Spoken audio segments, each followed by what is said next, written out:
नमस्कार, किसान समाचार में आप सभी का स्वागत है। सबसे पहले मुख्य समाचार। कृषि राज्य मंत्री कैलाश चौधरी ने जयपुर में क्लस्टर आधारित व्यापार संगठनों और किसान उत्पादक संगठनों के सम्मेलन का किया उद्घाटन। कहा, लगभग 56,000 किसानों ने एफपीओ के शेयर धारकों के रूप में कराया पंजीकरण। यूक्रेन युद्ध के चलते अंतर्राष्ट्रीय बाजार में गेहूं की मांग बढ़ी। भारत दुनिया के कई देशों को गेहूं का कर रहा है निर्यात। किसानों को सरकार की एमएसपी से ज्यादा खुले बाजार में मिल रहा है दाम।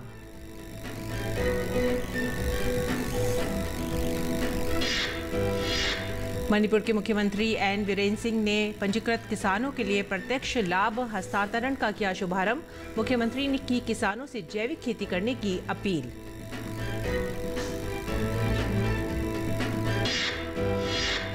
केंद्रीय मंत्री पुरुषोत्तम रुपाला ने आईआईटी दिल्ली के छात्रों को सूखे गोबर से लट्ठे बनाने वाली गो काश्त मशीन सौंपी।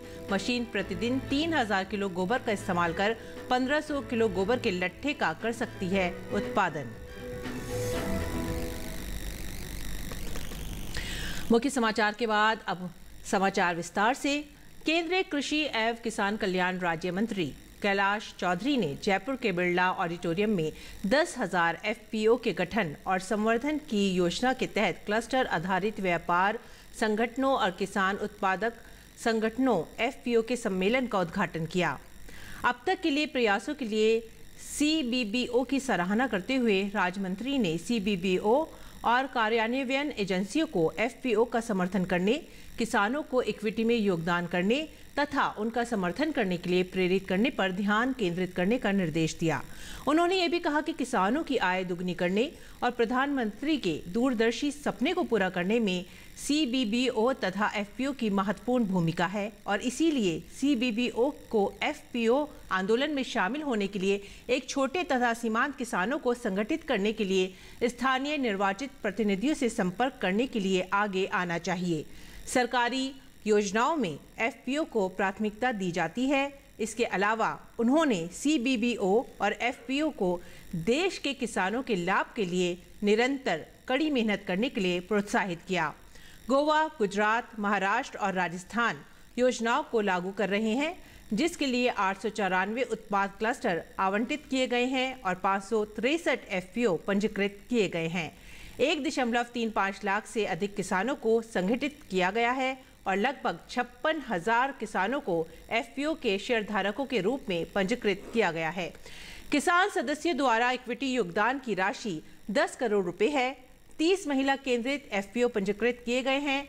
जनजातीय जिलों में 64 एफपीओ पंजीकृत किए गए हैं और आकांक्षी जिलों में 85 एफपीओ पंजीकृत किए गए हैं। आगे बढ़ेंगे अगली खबर की तरफ। केंद्रीय मत्स्य पालन, पशुपालन और डेयरी विकास मंत्री पुरुषोत्तम रुपाला ने प्रोजेक्ट अर्थ और इनेक्स्ट आईआईटी दिल्ली के छात्रों को सूखे गोबर से लट्ठे बनाने वाली एक गो काश्त मशीन सौंपी है। गोबर से लट्ठे तैयार करने वाली इस मशीन का इस्तेमाल ईंधन के तौर पर जलाने के लिए लट्ठे के आकार का गोबर का जलावन बनाने के लिए किया जा सकता है।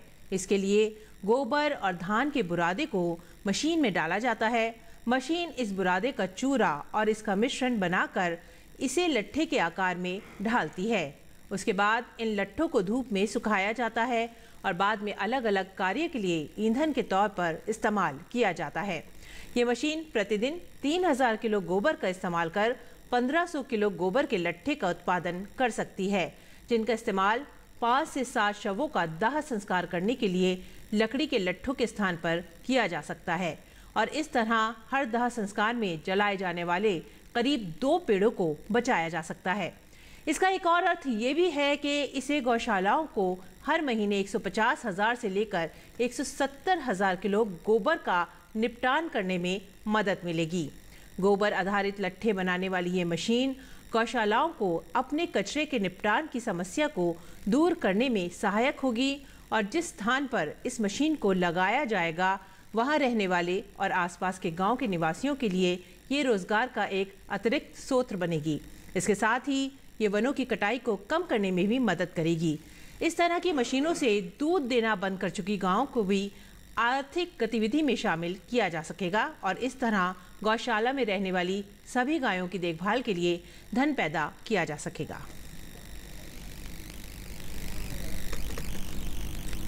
मणिपुर के मुख्यमंत्री एन बीरेन सिंह ने उत्तर पूर्वी क्षेत्र के लिए mission organic value chain development phase 3 2020-23 के लिए बागवानी के विभाग के तहत 18,000 पंजीकृत किसानों के लिए प्रत्यक्ष लाभ हस्तांतरण का शुभारंभ किया।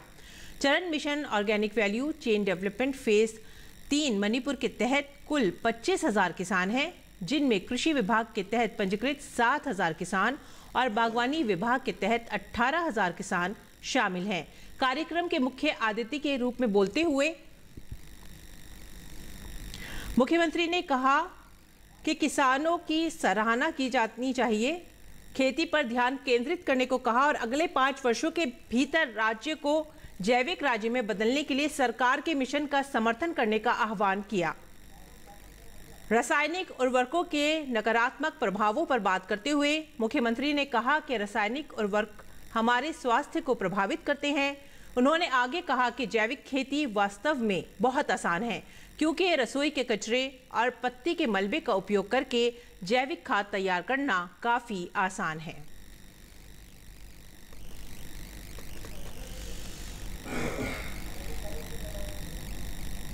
इस वर्ष किसानों की गेहूं की खरीद समर्थन वैल्यू से ज्यादा हो रही है।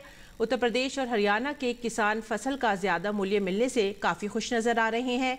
गेहूं का समर्थन मूल्य 2015 प्रति क्विंटल है, जबकि किसानों को खुले बाजार में एमएसपी से ज्यादा पैसे मिल पा रहे हैं। इस बार गेहूं की फसल बोने वाले किसान खुश नजर आ रहे हैं, और हो भी क्यों ना।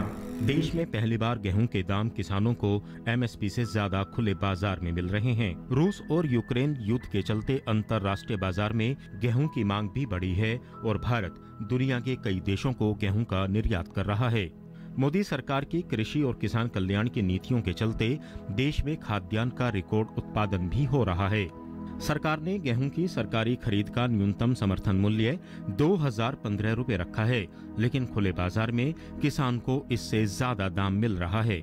अब की बार जो गेहूं की फसल है बहुत अच्छी पैदावार हुई है, जिससे किसान अब की बार खुशहाल है और अच्छे निर्यात होने के कारण जो सरकारी रेट है वो 2015 रुपये में खरीदा जा रहा है, जो गवर्नमेंट की मंडियां हैं। लेकिन प्राइवेट में अगर हम बात करें तो जो बाहर के व्यापारी हैं, क्योंकि निर्यात अच्छा हुआ तो बाहर इसकी सप्लाई ज़्यादा है, तो व्यापारी जो प्राइवेट व्यापारी वो बहुत अच्छे रेटों पे गेहूँ खरीद रहे हैं। मैंने 2250 रुपये का गेहूँ प्राइवेट सेक्टर में बेचा है, जिससे मुझे बढ़िया लाभ मिला। ये सब सरकारी नीतियों, सरकार की अच्छी नीतियों का, सरकार की कृषि योजनाओं का, सरकार द्वारा जो किसानों को किसान सम्मान निधि दी जा रही है, उसके द्वारा प्रधानमंत्री मोदी जी के द्वारा जो सम्मान किसानों को सारी सुविधाएं दी जा रही हैं, इससे बड़ा लाभ किसानों को मिल रहा है। इस साल गेहूं की पैदावार बहुत अच्छी हुई है, जिस वजह से किसानों का पैदावार की वजह से लाभ बहुत अच्छा मिल रहा है। दूसरा लाभ, सबसे बड़ा लाभ ये है कि गवर्नमेंट जो निर्धारित रेट है उससे ज़्यादा किसान को मंडी रेट से फ़ायदा मिल रहा है, मंडियों से, क्योंकि इसका निर्यात होने लगा है। गेहूं का निर्यात की वजह से बड़ा लाभ है। कृषि और किसान को तकनीक से जोड़कर मोदी सरकार ने किसानों की तस्वीर को बदला है और किसान लगातार अपनी फसलों का उत्पादन भी बढ़ा रहे हैं। अनुज यादव, डीडी न्यूज़, दिल्ली। और चंडीगढ़ में पर्यावरण के मुद्दे पर आयोजित एक कॉन्फ्रेंस को संबोधित करते हुए उपराष्ट्रपति वेंकैया नायडू ने मानव गतिविधियों द्वारा पर्यावरण और पारिस्थितिकी को पहुंचाए जा रहे नुकसान पर चिंता जताई। उन्होंने कहा कि विज्ञान के पास इस बात के प्रमाण हैं कि वो कैसे मानव गतिविधि ने पर्यावरण को नुकसान पहुंचाया है और लाखों प्रजातियों को विलुप्त कर दिया है। उपराष्ट्रपति ने कहा कि विकास की अंधी दौड़ पर्यावरण को नुकसान पहुंचाती है, जिसकी भरपाई नहीं की जा सकती। उन्होंने ये भी कहा कि अंधी दौड़ वन को नष्ट करती है, परिस्थिति के संतुलन को बिगाड़ती है, पर्यावरण को प्रदूषित करती है, जल स्रोतों का अतिक्रमण करती है, जिसके विनाशकारी प्रभाव पड़ते हैं। और आगे बढ़ेंगे अगली खबर की तरफ। वामपंथी उग्रवाद से लड़ने के अलावा भारत तिब्बत सीमा पुलिस ITBP ने छत्तीसगढ़ में स्कूली छात्रों के लिए कोचिंग की शुरुआत की है। छत्तीसगढ़ के कोंडागांव जिले के सुदूर ग्रामीण और पिछड़े क्षेत्रों के बच्चों की शिक्षा में जवान योगदान दे रहे हैं।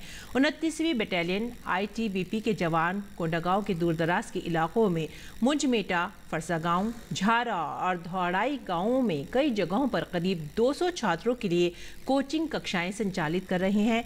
पर्वतीय प्रशिक्षित बल ITBP के जवान छात्रों को एकलव्य और नवोदय स्कूलों में प्रवेश परीक्षा उत्तीर्ण कराने की तैयारियों में भी मदद कर रहे हैं। पिछले कुछ हफ्तों से लगभग 200 स्थानीय आदिवासी छात्रों को कोचिंग प्रदान की जा रही है। इन क्षेत्रों के लोग इन कोचिंग कक्षाओं में अपने बच्चों को भेज भी रहे हैं। ITBP इन छात्रों को जरूरत पड़ने पर अध्ययन सामग्री भी उपलब्ध करा रही है। राज्य में वामपंथ उग्रवाद से लड़ने के लिए ITBP को 2009 से छत्तीसगढ़ में तैनात किया गया है। बल ने पिछले वर्षों में कई सिविक एक्शन कार्यक्रम आयोजित किए हैं। ITBP ने छत्तीसगढ़ में पिछले कुछ वर्षों में तीरंदाजी, हॉकी, जूडो और एथलेटिक्स में सैकड़ों स्थानीय छात्रों को प्रशिक्षित कर उन्हें राज्य और राष्ट्रीय स्तर का खिलाड़ी बनाने में महत्वपूर्ण भूमिका निभाई है। केंद्रीय नौवहन और जलमार्ग मंत्री सर्बानंद सोनोवाल ने कहा है कि मंत्रालय ने तटीय जिलों के समग्र विकास के लिए सागरमाला कार्यक्रम के तहत एक योजना तैयार की है। राष्ट्रीय सागरमाला शीर्ष समिति की बैठक के बाद मीडिया को जानकारी देते हुए उन्होंने कहा कि हितधारकों के साथ कई परामर्शों के बाद मंत्रालय ने कुल 567 परियोजनाओं की पहचान की है, जिसकी अनुमानित लागत 58,700 करोड़ रुपए है।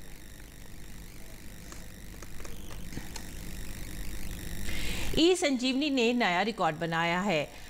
कल ई-संजीवनी पर 3.65 लाख से अधिक टेली परामर्श दर्ज किए गए हैं। गौरतलब है कि ई-संजीवनी प्लेटफॉर्म ने 2 प्रकार की टेली मेडिसिन सेवाओं को सक्षम बनाया है। ई-संजीवनी को आयुष्मान भारत स्वास्थ्य एवं कल्याण केंद्र के तहत नवंबर 2019 में स्वास्थ्य एवं परिवार कल्याण मंत्रालय द्वारा शुरू किया गया था। इसका उद्देश्य हब एंड स्पोक मॉडल में पहचान किए गए मेडिकल कॉलेज अस्पतालों के साथ मिलकर सभी 1.5 लाख स्वास्थ्य एवं कल्याण केंद्रों में टेली परामर्श की सुविधा मुहैया कराना है। और आइए अब बात करते हैं मंडी भाव की। देखते हैं देश भर की मंडियों का भाव।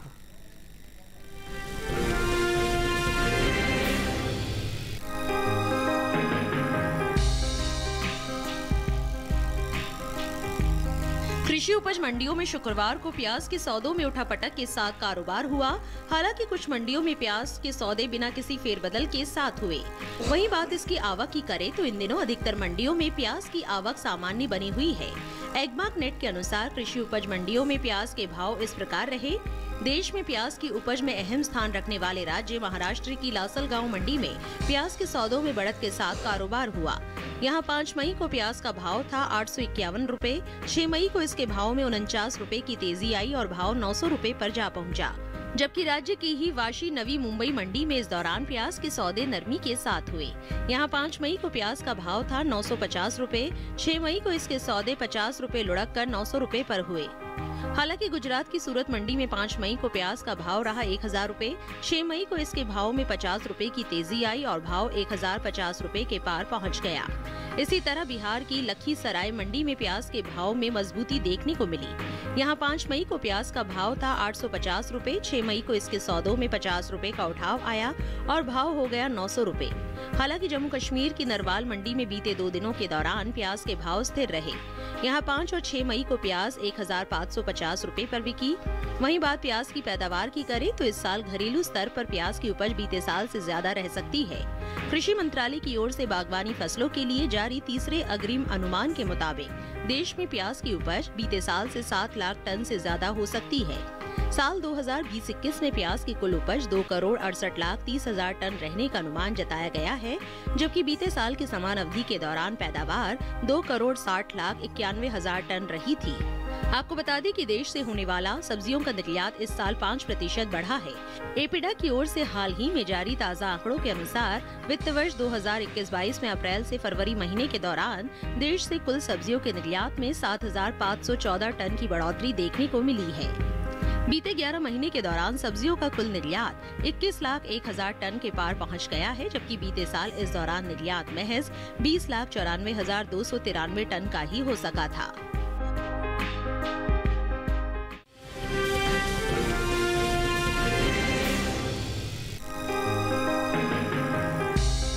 घरेलू स्तर पर इस साल बाजरे की पैदावार में कमी देखने को मिल सकती है। साल 2021-22 के दौरान देश में बाजरे की उपज 16,40,000 टन कम होने का अनुमान जताया गया है। कृषि मंत्रालय की ओर से हाल ही में जारी दूसरे अग्रिम अनुमान के मुताबिक देश में बाजरे की पैदावार 92,20,000 टन होने का अनुमान है, जबकि बीते साल इस दौरान बाजरे की उपज 1,08,60,000 टन रही थी। वहीं इन दिनों ज्यादातर कृषि उपज मंडियों में बाजरे की आवक सामान्य बनी हुई है। शुक्रवार को अधिकांश मंडियों में बाजरा बिकवाली के लिए पहुंचा। वहीं बाजरे के हाजिर भाव पर नजर डालें तो एग्मार्कनेट के अनुसार देश की अलग अलग मंडियों में बाजरे के भाव इस प्रकार रहे। गुजरात की देहगाम मंडी में 5 मई को बाजरे का भाव रहा 2,427 रुपए। 6 मई को इसके भाव में 32 रुपए की गिरावट आई और भाव 2,395 रुपए पर आ गया। इसी तरह राजस्थान की जयपुर मंडी में बाजरे के सौदे नरमी के साथ हुए। यहाँ 5 मई को बाजरे का भाव था 2,070 रुपए। 6 मई को इसके सौदे 18 रुपए लुढ़क कर 2,052 रुपए पर हुए। वहीं राज्य की ही लालसोट मंडी में 5 मई को बाजरे का भाव था 2,010 रुपए। 6 मई को इसके सौदों में 5 रुपए की नरमी आई और भाव 2,005 रुपए पर आ गया। जबकि उत्तर प्रदेश की अलीगंज मंडी में इस दौरान हाइब्रिड बाजरे के सौदों में बढ़त देखने को मिली। यहां 5 मई को बाजरे का भाव रहा 1,905 रुपए। 6 मई को इसके सौदे 105 रुपए मजबूत होकर 2,010 रुपए पर हुए।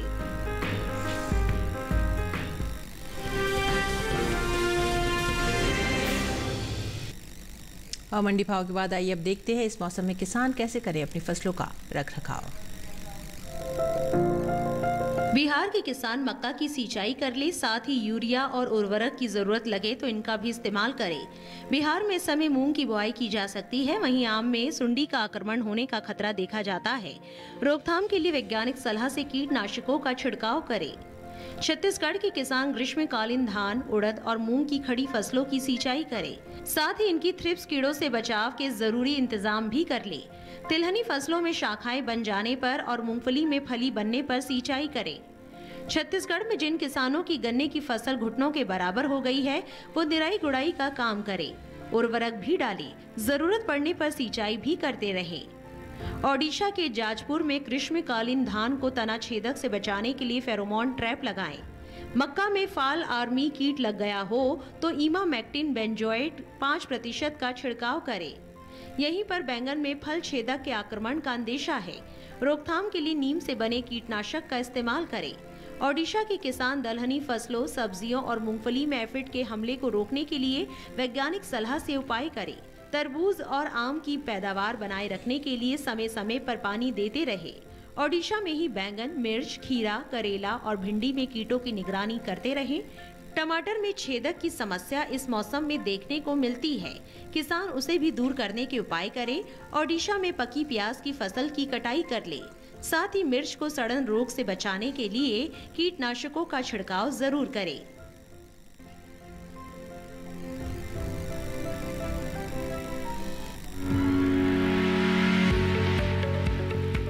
पपीते की खेती के लिए अच्छे जल निकास और पर्याप्त जीवांश वाली बलुई या बलुई दोमट मिट्टी बेहतर मानी जाती है। ऐसी मिट्टी जिसका पीएच 5.5 से 6.7 के बीच हो। ध्यान रहे, पौधे की जड़ में पानी का जमाव नहीं होना चाहिए, वरना वो बीमार पड़ जाएंगे। भारत के लिए CO1, CO2 और CO6 के अलावा Pusa majesty, Pusa giant, Pusa dwarf, Pusa नन्हा, पूसा डिलीशियस और रेड लेडी बेहतर किस्में हैं। 1 हेक्टेयर के लिए करीब 500 ग्राम बीज की जरूरत होती है। नर्सरी में स्वस्थ बीजों का ही चुनाव करें और बीजोपचार जरूर कर लें। पपीते की नर्सरी जमीन पर भी तैयार की जा सकती है और पॉलीथीन की थैलियों में भी। जमीन पर तैयार करने के लिए पौधशाला की अच्छी तरह जुताई करें और उसमें गोबर की खाद मिला लें। फिर 3 मीटर लंबी, 1 मीटर चौड़ी और 15 सेंटीमीटर ऊंची क्यारियां बना लें। क्यारियों में बीज को कतारों में लगाना है। कतार से कतार की दूरी 10 सेंटीमीटर और बीज की गहराई 1 सेंटीमीटर रखी जाती है। बीज को गोबर की खाद या कंपोस्ट से ढक दें और फिर पुआल बिछा दें। अच्छे अंकुरण के लिए पौधशाला में पर्याप्त नमी बनाए रखें। अगर आर्द्र गलन रोग दिखाई दे रहा हो तो बोर्डो मिश्रण 5:5:50 की 2 ग्राम मात्रा को प्रति लीटर पानी में मिलाकर छिड़काव करें। पपीते के बीज 7 से 15 दिन में अंकुरित हो जाते हैं। अंकुरण के तुरंत बाद पुआल हटाकर हल्की सिंचाई कर दें। पौधे जब 20 से 25 सेंटीमीटर के हो जाएं, तो उन्हें रोप लें। रोपाई के समय हर गड्ढे में 2 पौधे लगाने हैं। पॉलीथीन में नर्सरी तैयार करने के लिए छेद वाली थैलियां लें।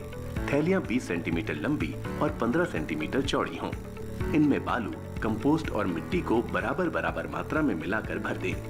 थैली का ऊपरी 2 सेंटीमीटर हिस्सा खाली रखना है। अब हर थैली में 2 से 3 बीज 1 से 3 सेंटीमीटर की गहराई में लगाने हैं। थैलियों में हमेशा पर्याप्त नमी बनाए रखें और जब पौधे 15 से 20 सेंटीमीटर के हो जाए तो थैलियों को नीचे से काटकर गड्ढों में रोप दें।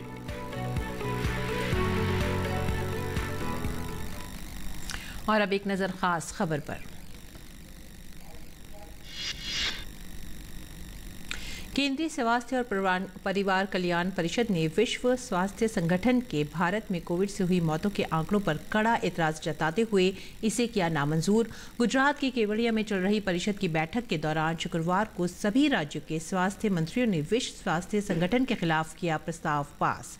प्रस्ताव में WHO के मॉडल को बताया गया दोषपूर्ण और वास्तविकता से परे।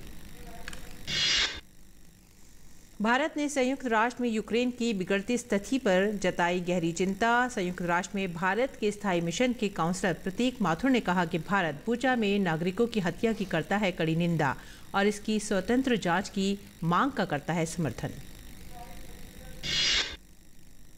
मथुरा के नौहझील इलाके में यमुना एक्सप्रेसवे पर हुए दर्दनाक हादसे में 7 लोगों की मौके पर ही मौत, जबकि 2 लोग गंभीर रूप से हुए घायल। यमुना एक्सप्रेसवे पर एक वैगनार कार और अज्ञात वाहन में जोरदार टक्कर के कारण ये पेश आया हादसे में कार में सवार 3 पुरुष, 3 महिलाएं और 1 बच्चे की मौके पर ही मौत।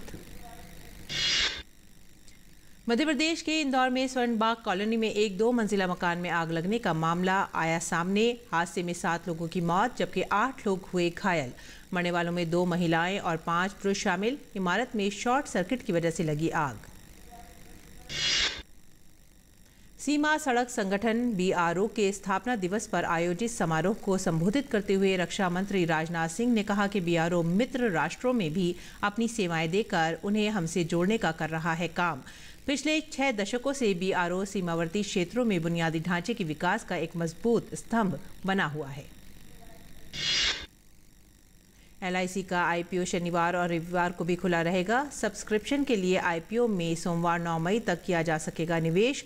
निगम के शेयर की कीमत रखी गई है 902 रुपये से लेकर 949 रुपये के बीच। सरकार ने LIC के 22 करोड़ 13 लाख से अधिक शेयरों की बिक्री करके लगभग 21,000 करोड़ रुपए जुटाने का रखा है लक्ष्य। ई-संजीवनी ने बनाया नया रिकॉर्ड। शुक्रवार को 3.65 लाख से अधिक टेली परामर्श हुए दर्ज। ई-संजीवनी प्लेटफॉर्म ने 2 प्रकार की टेलीमेडिसिन सेवाओं को बनाया है सक्षम। ई-संजीवनी को आयुष्मान भारत स्वास्थ्य एवं कल्याण केंद्र के तहत नवंबर 2019 में स्वास्थ्य एवं परिवार कल्याण मंत्रालय द्वारा किया गया था शुरू। योग दिवस काउंटडाउन के 45वें दिन श्रम एवं रोजगार मंत्रालय की तरफ से योगाभ्यास सत्र का किया गया आयोजन में केंद्रीय श्रम एवं रोजगार मंत्री भूपेंद्र यादव के साथ मंत्रालय के सचिव और अन्य अधिकारियों के साथ कर्मचारियों ने लिया हिस्सा। केंद्रीय मंत्री ने योग को जीवन पद्धति का हिस्सा बताया, साथ ही अपने कर्मियों से कहा कि वो अपनी दिनचर्या में योग को शामिल करें। इसी के साथ ही आप हमें दीजिए आज्ञा और कृषि संबंधित जानकारी के लिए देखते रहिए DD किसान।